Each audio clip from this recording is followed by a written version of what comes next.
Welcome to the Obsessed or Not Interested podcast. I am your host, Mindy Wender-Querio, and I'm a small town go-to girl next door who is obsessed with helping others see more for themselves so they can thrive in all areas of life. I love researching all the things like wellness, mindset, relationships, you name it. If I'm obsessed with it, I get hyper-focused on it and I research the crap out of it, and then I share it with you. If those are things that you're also obsessed with, then keep listening and let's become new best friends.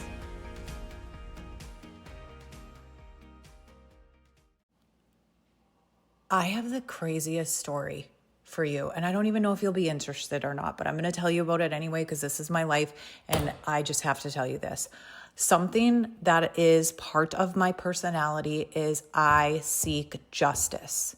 I cannot help but stand up for what is right. Like sometimes my husband or like my dad, the two people who can talk reason to me, actually Lane has become one of those people in my life who can really talk some sense into me once I get hyper focused on something. But like nobody can talk sense into me. They're like, you're spending hours of your life doing this, and for what? Because it's the right thing to do. Like that's enough for me. That's enough for me to spend money. That's enough for me to, have to message a bunch of people, have to go through all this work, have to be on hold, have to make calls. Like, I don't care if it's for $50. It's about seeking justice for what is right to me. Okay. So I have a car and it's a Cadillac Escalade. I bought it from a dealership in my local community, the GM dealership in my local community, which now this is my third car I purchased from them. But the first two I did leases. I did a lease on two and then bought this one. It doesn't matter. I could have bought one car. I'm still a customer, right? But I'm just saying it isn't my first purchase from them. Let's just say that. And I really, really love one of the salespeople there. Like I just really like certain people, you know what I mean? When you just can tell, like you click with somebody, and I just was like, I like this dude. So because of that, and you know what else? I like this dude because, anyways, just there's other things too. But because of that, I'm like, this guy has a nice personality. This is where I bought my cars. I'm going to send people there. And I'm sorry, I sent lots of my friends there and lots of people in our community to buy vehicles there. I encourage people to buy them from them. Okay. That's that part of the story. So 2 years down the road or whatever amount of years down the road after buying this car, I have problems with it. So I have my husband bring it in, or what, I brought it in, he brought it in, what, I can't remember which one. And we find out that, and it's under warranty, but then we find out that they can't fix it. Yes, you heard that correctly. The place where I purchased my vehicle from will not fix my car. Now you might be asking why. So Cadillac wanted GM dealerships who wanted to continue to sell Cadillacs to build out of their dealership a certain thing, like maybe for electric cars, I don't know. And they weren't willing to do that. So they said no, and Cadillac, they no longer can sell Cadillacs. So what does that mean though for a dealership who sold a brand new Cadillacs, maybe the year before, maybe 2 years before, maybe 5 days before you made the decision? What does that mean for your customers that you need to take care of? What does that mean for them? Well, I'll tell you what it means for me anyway, is that I was sent away and they said they couldn't fix my car. And they physically can't, you guys. So don't I know you guys are going to be like, we ride at dawn, let's go.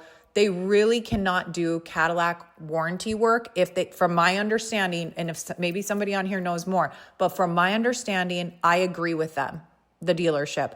They are not in the wrong telling me that they could not fix my car because they are unable to do Cadillac warranty work. The people who do Cadillac warranty work, they have to be a Cadillac dealer, okay? So with that said, they're like, yeah, we can't fix it. You got to drive it to the nearest Cadillac dealership, blah, blah, blah. Not like, hey, here's a loaner car. Because I'm like, what? Because I was upset. I was like, wait, what? How am I going to be without my car for this long? I have 5 kids. They're all in sports. I have a job. I have multiple businesses. My husband works full time. What are we going to do? And my car's the one, I mean, we have 5 kids. So mine's the vehicle that holds all the kids, right? It's a Cadillac Escalade. So we had to wait till time worked out till we were going to go on a trip, which was upcoming. And by the time we went on that trip, we scheduled it in advance for the dealership, which, by the way, was 2 hours away. 2 hours away from where we live, which is over 100 miles. So we had to go for when we were doing this trip, we scheduled it. We dropped it off there the night before. We flew out. Then we have the Cadillac dealership call us and tell us, hey, your car's out of warranty. Now, again, that dealership that I bought my car from could have easily said, we will bring it down there for you. Here's a rental if they want to do it above and beyond customer service. Or we'll put it on a flatbed truck and drive it down there for you. Or, hey, if you drive it down there now, we could give you a loaner vehicle since you're going to be without a car.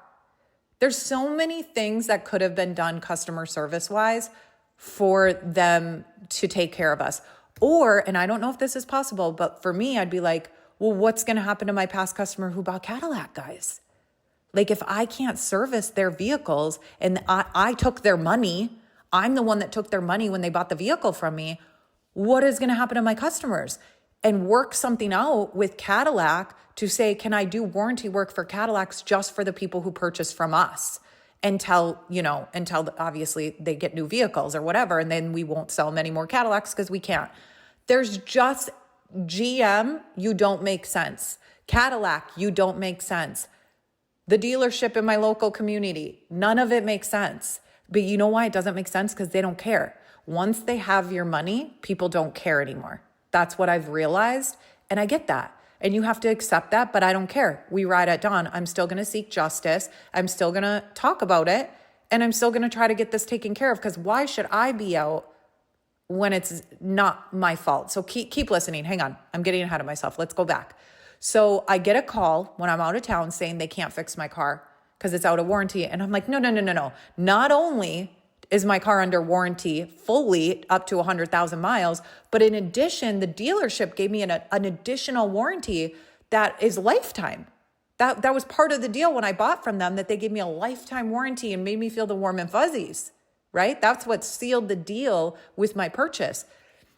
I go, you don't know what you're talking about. Just hang on a second. Let me call the dealership. So I call, ask for the guy that I love, was on vacation, talk to somebody else. They're like, yeah, they called me.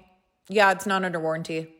I'm like, hang on one second. I'm sorry. I must have misunderstood you. Yes, it is. You guys gave me a lifetime warranty and it's under warranty. They're like, yeah, no, that lifetime warranties. Yeah, that's only for like drivetrain and stuff like that. The stuff that's wrong with your cars, that's not it. So I don't know. You're going to have to like call Cadillac. You're going to call, like, no help. So rude to me on the phone. I'm like, excuse me, do you understand that my car has $7,000, did you hear that, guys? $7,000 worth of warranty work that I was going to get done. And now my car is out of warranty. So he's just like, yeah, I don't know, call the dealership, or like, done with me. So I call the dealership back and I go, why is this saying it's out of warranty? And he's like, you have 100,000 up to 100,000 mile warranty. I go, but it's under 100,000 miles. He goes, oh, you're 32 miles over. So from us driving from my town, from where I bought the car that should have been serviced at, I had to drive 100 miles to get my stupid car fixed because they couldn't fix it anymore. And I went 32 miles over my warranty. And no one's here to help me. They're like, nothing we can do. The place I bought 3 vehicles from, nope, can't help you. The dealership that's looking at my car saying, you're going to have to call Cadillac. And then I'm stuck with a $600 bill just for diagnosing what was wrong with it without fixing my car. Because I'm like, don't touch my car. Because I would be more likely to get Cadillac to, fix it under warranty than reimburse me. So I'm like, don't fix the car. So I had to pay $600 for just getting it diagnosed. Okay, so there's that. So I get on the phone. I get home from my trip, pick up my car, get home. I call Cadillac thinking this is easy peasy. Like, I'm going to talk to a nice lady on the phone. She's going to be like, girl, I understand you. 32 miles. We got you. I'll call that dealership in Green Bay, Wisconsin, and I'll tell them, yep, they're good, cover it. They're a loyal customer. This is like her 16th GM vehicle that she purchased, so it's fine. That is not what happened. What happened was they were like, yeah, well, first of all, they said, let me look into this and I'll call you back tomorrow. I called every single day and left messages for this girl, and she would always make me wait like 7 days, 5 days. She would never call me back. It's just like I would leave a million messages and she'd never call me back. I'm like, hi, hello, trying to get this taken care of, trying to get this off my desk. And she'd call me back and she's like, okay, I talked to my supervisor. There's nothing we can do. Your car's out. The reason why is your car's over the warranty. I'm like, hashtag duh.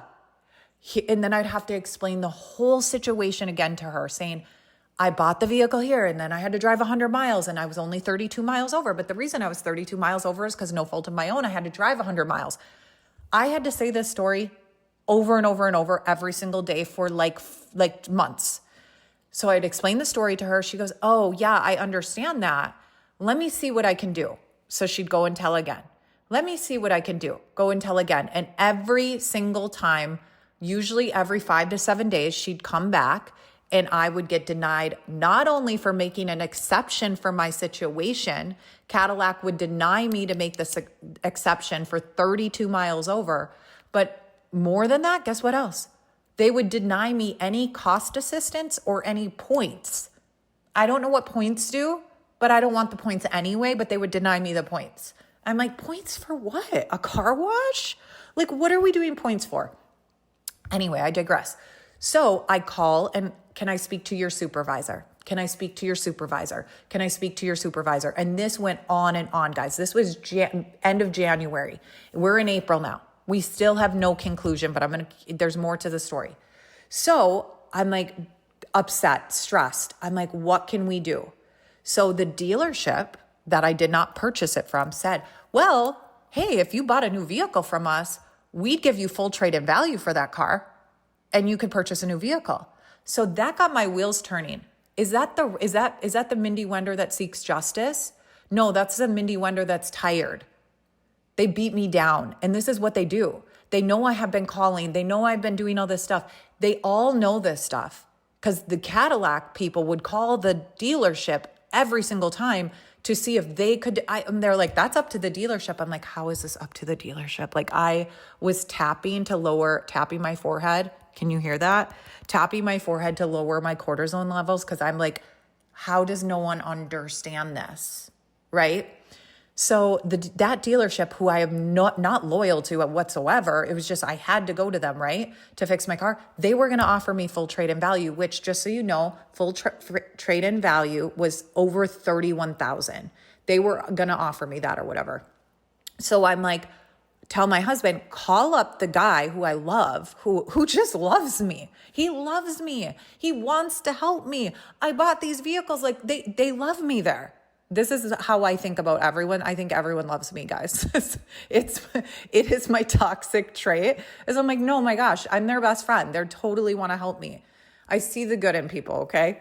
And I think they see, I'm like, well, they know my heart, but people don't know what's in, okay. Anyways, so my husband calls and he's probably like, okay, Minnow. That's my nickname. My husband calls me. Everyone calls me that, but yeah, my friends. So he was like, okay, I'm sure that's what's going to happen. So he calls the guy. He said, hey, listen, we just got this offer from this other place, whatever. We are loyal to you. We would rather give you business. Can you work with us here? What if we came in there, bought a brand new car? Would you give us full trade-in value? Oh, I got to think about it, blah, blah, blah. Called my husband back and you're not going to believe this, you guys.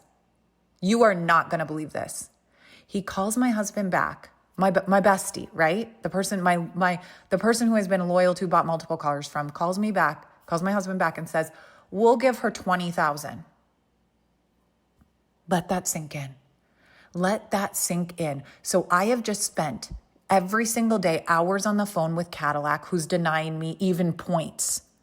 They won't make the exception for 32 miles. My dealership stop selling Cadillac. So this is why I'm in this pickle anyway. Then Cadillac won't even give me points, let alone try to make an exception or cost assistance. I don't know what any of that means, but none of it doesn't matter because I was denied. The dealership I don't even know said, I'll buy a new car. I'll give you full trade-in value. Then the dealership who I'm loyal to, who I've sent all my friends and family or whatever there to go buy vehicles to, I don't know that they have, but I'm just saying when somebody asks me, where should I get a car? I send them there. It's word of mouth marketing. Okay. When I purchased any of my vehicles, I've always posted on my social media saying thank you and tagging them. Okay. And it's not like that I'm getting a deal or anything. Anyways, I digress. Then this person has the audacity. This person, I bought all these vehicles, has the audacity to lowball me with $20,000. And you know that they put my husband, they said, I'll call you back. So you know they looked it up and they know what my full trade-in value.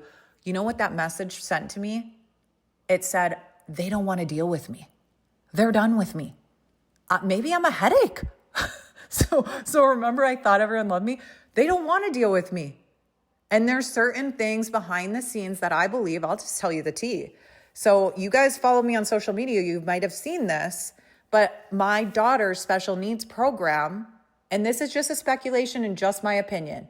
Everything I say on this episode is just my opinion, but it's also facts. I will never lie. You guys know this about me. I don't tell you. I'm honest. Everything I'm telling you is factual. I'm not making any of it up. It's factual. And I have receipts.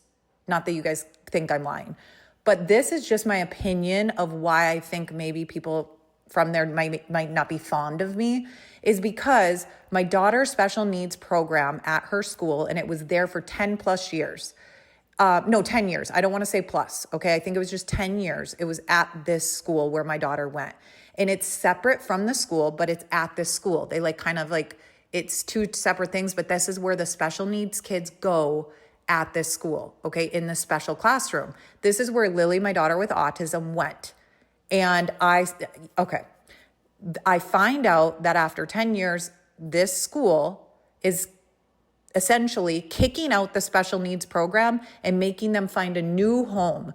This new home is like 20 minutes out of town at a different school, okay? 15, 20 minutes out of a different school, which is not sounding big deal. But when you're dropping 5 kids off at like 4 or 5 different now it would be 5 different schools at that time. I'm trying to think. Lane has a license now, so that's 1 kid down. But you get the point. It makes a difference. The fact that we have other kids that go to this school, like Hudson goes to this school, not in the special needs program. And now I'm dropping him off at this school. And now I have to go 15, 20 minutes the other way to drop off. I'm like, how am I even going to do this?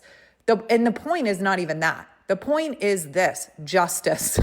You guys know me. It's the fact that this is an established program and kids with special needs crave routine. This is home for them. This is what they're used to. This is their routine. This is their family. This is their school. Uprooting a special needs child, especially kids with autism, uprooting them and making them get used to a new school, they will adjust because they will adjust. Because I'm telling you what, they're the best. They are so resilient. But is that the best thing for them? I don't believe so. And I don't think it was fair because the reasoning is that they needed to make more room for more students instead of turning students away. And students equal funding. Obviously, we all know that. So they were kicking out an established special needs program from that school, making it go somewhere else so they could make more room for more students and more funding. So and you can hear this story and you can agree with me and you might not agree with me. You might say, I kind of understand that. It's okay, but that I didn't agree with it and I wanted to fight for it and I'm a solution-oriented person. As you can tell, I was like offering to buy a new vehicle when I shouldn't have to do that just to find a solution to the problem. That is like something I'm really good at, is finding solutions. So I collected and talked to other people that are familiar with the school and the logistics and whatever. I actually talked to, somebody who is it doesn't matter. I talked to somebody that gave me very sound legal advice on this as well. And I created a petition that had thousands of signatures to try to keep this program at the school. And I met and I sent this petition and my solutions to every single school board member, and also had a private meeting with the superintendent to let them know all my solutions. Like, why don't we do this? Or why don't we do that? I won't bore you with the results. The results were, I tried my best. They didn't take up on any of my solutions, and Lily's program got moved. But this was something I shared on social media. This is something that I wasn't happy with, and I voiced my opinion, and I stuck up for what I believe is right, because I crave justice. When I don't think something is right and I think something's unfair and it's very close to my heart, I am not somebody who's going to be quiet about it. And guess what? That doesn't make me everyone's cup of tea. And that doesn't make me somebody who's popular and likable with every single person. Take it or leave it. I have a tattoo on my arm that says, take it or leave it. And I stand by that, because I don't think like Christian, as a Christian either. Like, you gotta stand up. Like, I share my faith and I share that I believe in Jesus. And sometimes that might not make me the most likable person, and people might unfollow me for doing that. I don't care. I know this is who I am. This was my path that God put me on when Lily was brought into my life. And when he, made me the person who I am, I'm not maybe gonna be the most likable person with everyone. With all of that said, to get you back to the Cadillac story, people from that somebody from that dealership, one of the owners, is on the school board. And their wife is a teacher at the school. And I honestly understand why they wouldn't like me. If that's the case. Again, this is a speculation. I honestly understand that. And I understand there was some things that were said that got back to me, and a message I received from somebody that was very heated, that they just didn't agree with my decision to put that out there and collect signatures. And they said I just didn't understand. But I fully understand. I talked to somebody and got legal advice about it, actually. And I talked to people within the school to find solutions. Like, I did my homework before doing anything that I did. Okay. It didn't work out though. And it is what it is. Okay. I can't have no control over this at this point. I've done my best. I try to be the voice for these children who, some of them do not have a voice and could not stick up for themselves. And some parents maybe don't want to be that squeaky wheel. I will be that person for the other parents to do that, and for these kids. Every single day I'll do that. And so this made me maybe not so likable. And maybe that has something to do, I don't know, this is speculation, with why they wanted to wash their hands of me. I'm a squeaky wheel. Maybe that's why I got the lowball offer. I have no idea. But when I called back, because I'm like, I'm going to give this person the benefit of the doubt. I'm going to try one more time. Now, this was after I tried calling Cadillac again and again and again, higher up, and kept getting denied. That's when I called this person. And I will be honest with you, I was heated. I tried not to be, but at this point, this was a month ago, I think, and I had been at this since January. And so months of dealing with this. And I'm the person that's going to be stuck with a $7,000 bill with zero customer service surrounding me from all of these people. Somebody's got to do something. Like, why? Like, meet me in the middle. Okay. So I call and I said, I love you, to this person. I love you and I want to do business with you. And I don't want to be this upset, but I got to be honest with you. I am. And I swore. And I said some other choice words on that phone that I'm not proud, that phone call, that I'm not proud of. As a Christian, I'm not proud of, but also I meant every word. There's not one thing I said that wasn't, you guys, if you heard the call, you'd be like, yes, you should have said this. You guys would be like, let's go. We ride at dawn, right? You guys would have been on my team. But then there were certain things that they said, we couldn't fix your car. I go, I get that, but you could have done other things. Customer service, I was brought up by Dave Kinsella, my dad. I spoke about him. Maybe it was on my other podcast. I have a business podcast as well that's private, but I spoke about my dad many times on podcasts. I don't know which one it was if you heard it, but like, my dad is such a solid human, period human, that he's just a good person, genuine person, and he tries to always do the right thing. Are you going to make every customer happy? No. You're definitely not. But my dad would go above and beyond after the sale. So this is how I was raised. I was raised by a father who had businesses in town, and he would be up at somebody's house who he had an appliance and furniture store. He would be fixing somebody's freezer at 5 a.m. on a Saturday, and they bought it down the road at the other competitor. But he said, you know what? It's the right thing to do. They're going to lose all their food. You know what I mean? It's the right thing to do. There's nobody else servicing these things in town. And hopefully they'll come to me the next time they have to buy something. Can you even? So this is where I feel justice when it comes to customer service, being who I am for my businesses, but also being raised by like the best person, best parents. Both of my parents are great.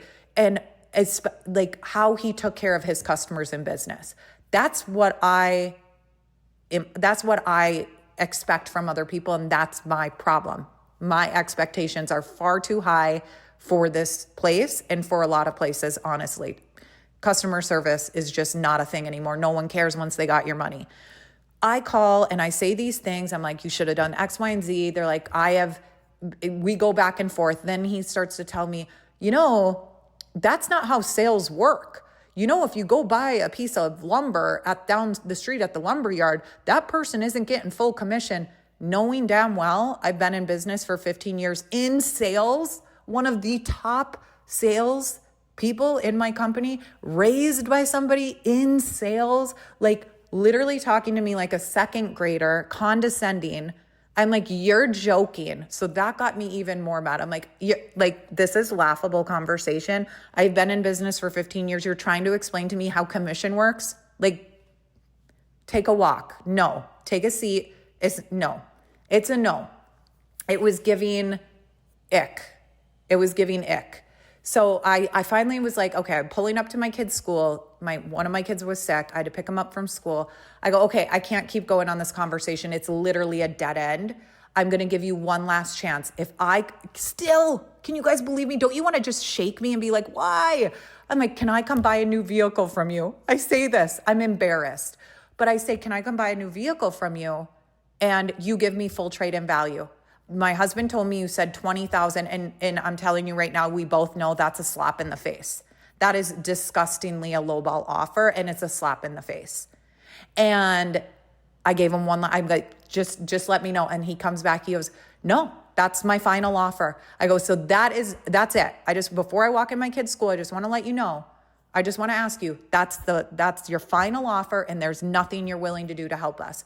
He said, no, that is my final offer. And I have, what did he say? Something about, I have done everything in our contractual agreement that I have to do. So no, I'm not doing anything for you.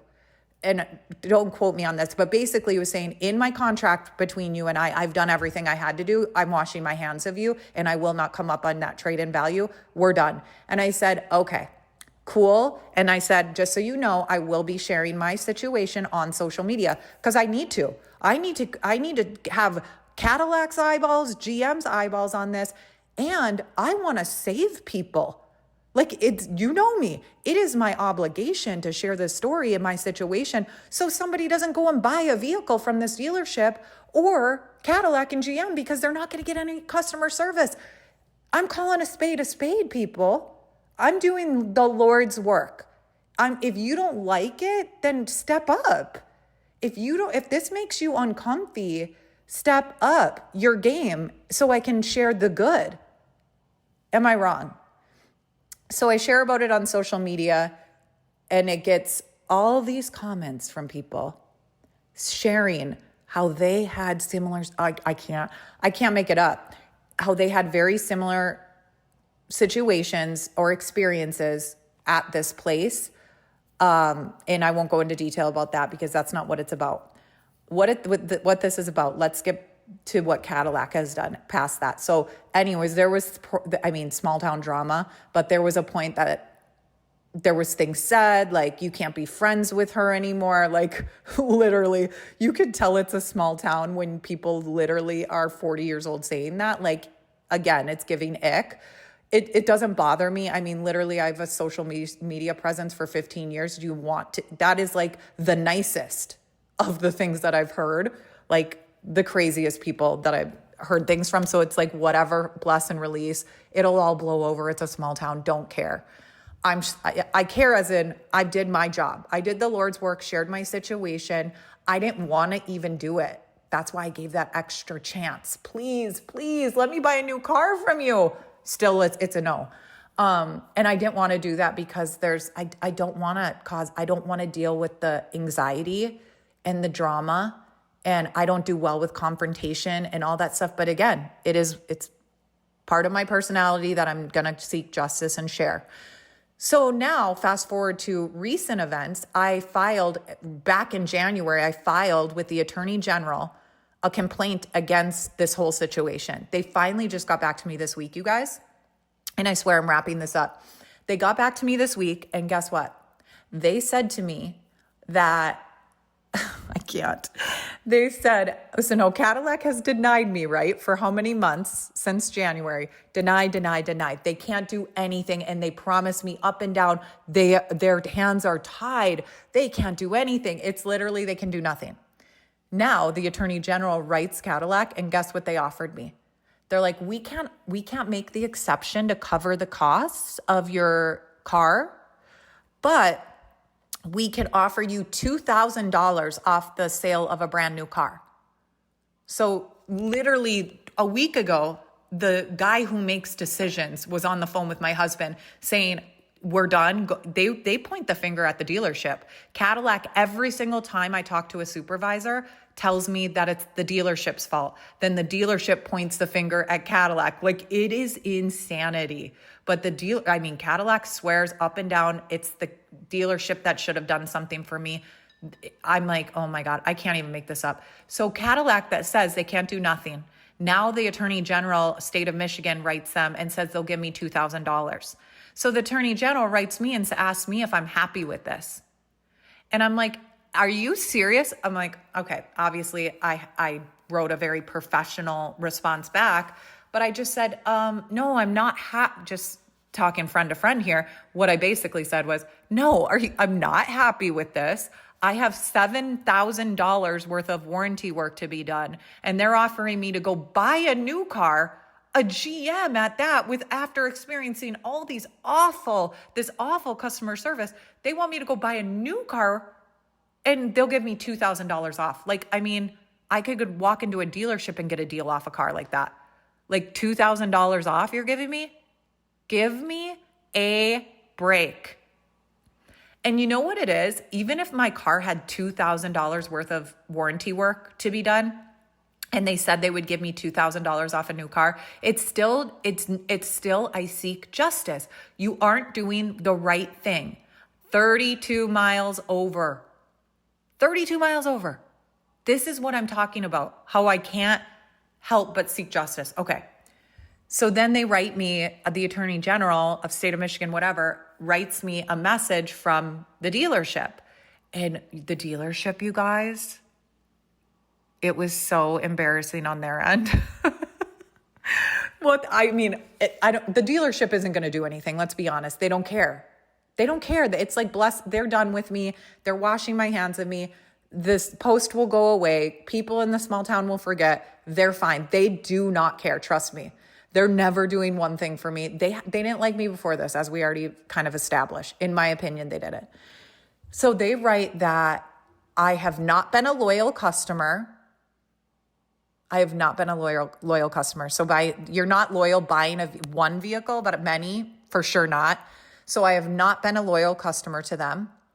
That's a joke that I even said that. They said that I talked about it on social media to gain traction. How did they word this? Basically, I used their business to drive traffic to my business, to my account. I use small town dealership to drive traffic to my social media account.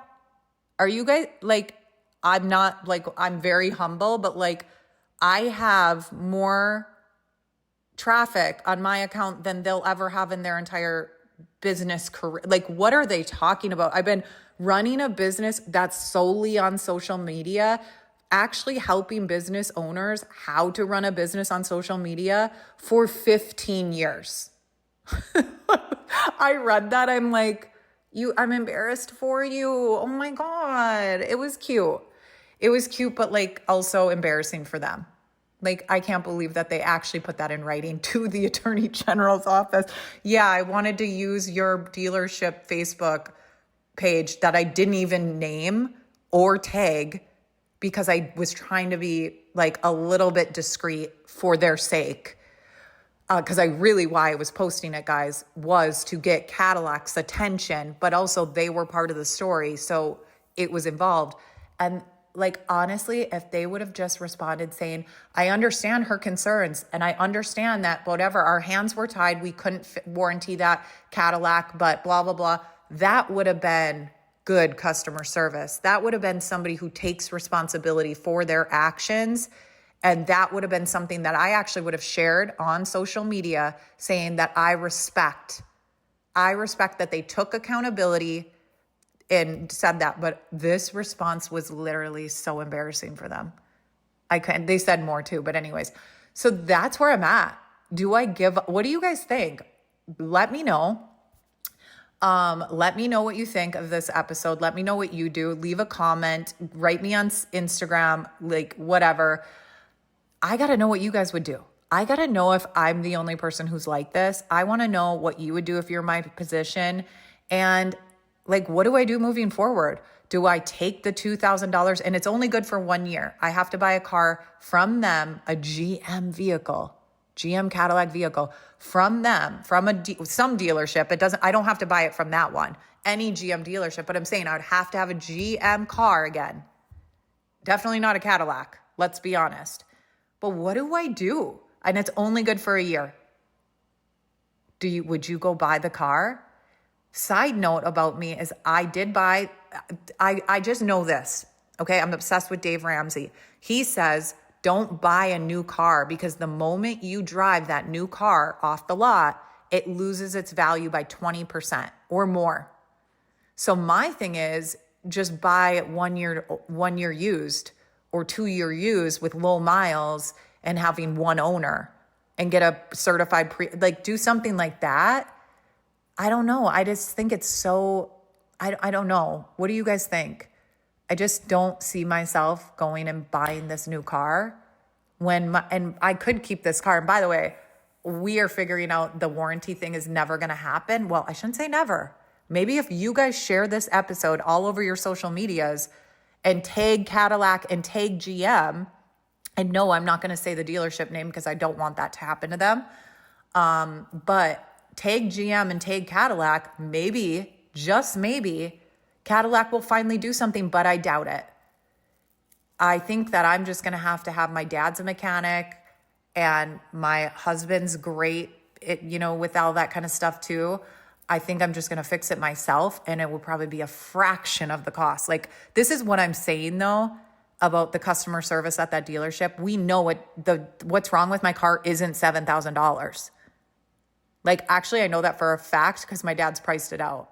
You would laugh when you hear this. But anyways, let me know what you do. Share this episode, write a review, comment. I got to know what you guys think. Okay. I will talk to you next week. Seriously, thank you so much for listening to this episode of Obsessed or Not Interested podcast. I love connecting with you on social media. So if you guys want, please shoot me a DM at either our podcast Instagram, which is at Obsessed or Not Interested, or even my personal Instagram, which is at Mindy Wender. I check them both, so either is fine. Oh, and truly, if this has helped you even 1%, if you could do me a huge solid and leave me a rating and review, that would mean the world to me. When you guys do that, here's why I really love it.